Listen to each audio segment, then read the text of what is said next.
राधे राधे दोस्तों, आइए श्रीमद् भगवद गीता के 8वें अध्याय महात्म की कथा सुनते हैं। मंगलकारी देव तुम मंगल करो गणेश, जगवंदन तुम्हारे करे काटो सबके कलेश। भगवान शिव कहते हैं, देवी अब 8वें अध्याय का महात्म सुनो। उसके सुनने से तुम्हें बड़ी प्रसन्नता होगी। लक्ष्मी जी के पूछने पर भगवान विष्णु ने उन्हें इस प्रकार अष्टम अध्याय का महात्म्य बतलाया था। दक्षिण में आमर्दपुर नामक एक प्रसिद्ध नगर है। वहाँ भाव शर्मा नामक एक ब्राह्मण रहता था, जिसने वेश्या को पत्नी बनाकर रखा था।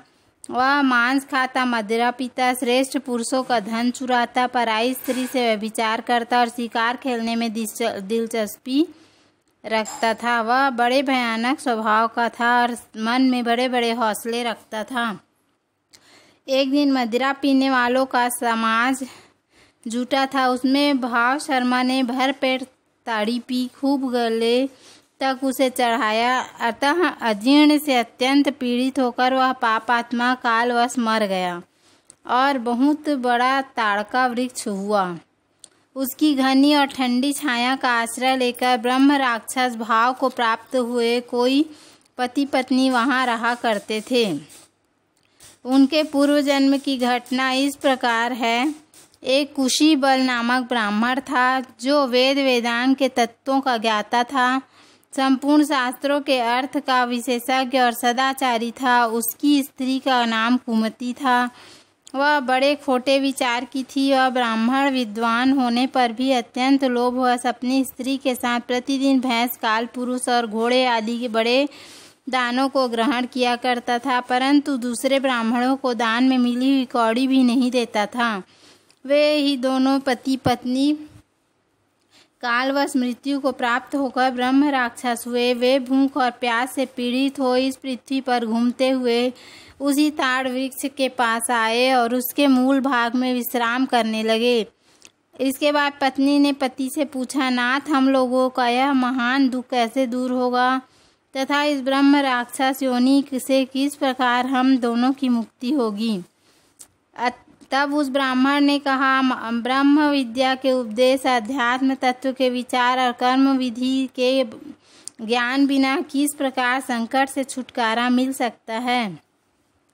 यह सुनकर पत्नी ने पूछा कि तद ब्रह्म किम ध्यात्यम किम कर्म पुरुषोत्तम। पुरुषोत्तम वह ब्रह्म क्या है, अध्यात्म क्या है और कर्म कौन सा है। उसकी पत्नी के इतना कहते ही जो आश्चर्य की घटना घटित हुई उसको सुनो। उपयुक्त वाक्य गीता के 8वें अध्याय का आधा श्लोक था।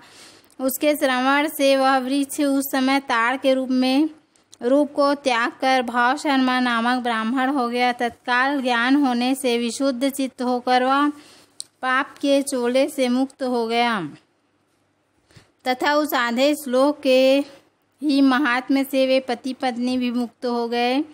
उनके मुख से दैवात ही 8वें अध्याय का आधा श्लोक निकल पड़ा था। तदंतर आकाश से एक दिव्य विमान आया और वे दोनों पति पत्नी उस विमान पर आरूढ़ होकर स्वर्ग लोक को चले गए। वहाँ का यह सारा वृत्तांत अत्यंत आश्चर्यजनक था। उसके बाद उस बुद्धिमान ब्राह्मण भाव शर्मा ने आदर पूर्वक उस आधे श्लोक को लिखा और देव जनार्दन की आराधना करने की इच्छा से वह मुक्तिदायिनी काशीपुरी में चला गया। वहाँ उस उदार बुद्धि वाले ब्राह्मण ने भारी तपस्या आरंभ की और उसी समय क्षीर सागर की कन्या भगवती लक्ष्मी ने हाथ जोड़कर देवताओं के भी देवता जगतपति जनार्दन से पूछा, नाथ, आप सहसा नींद त्याग कर खड़े क्यों हो गए।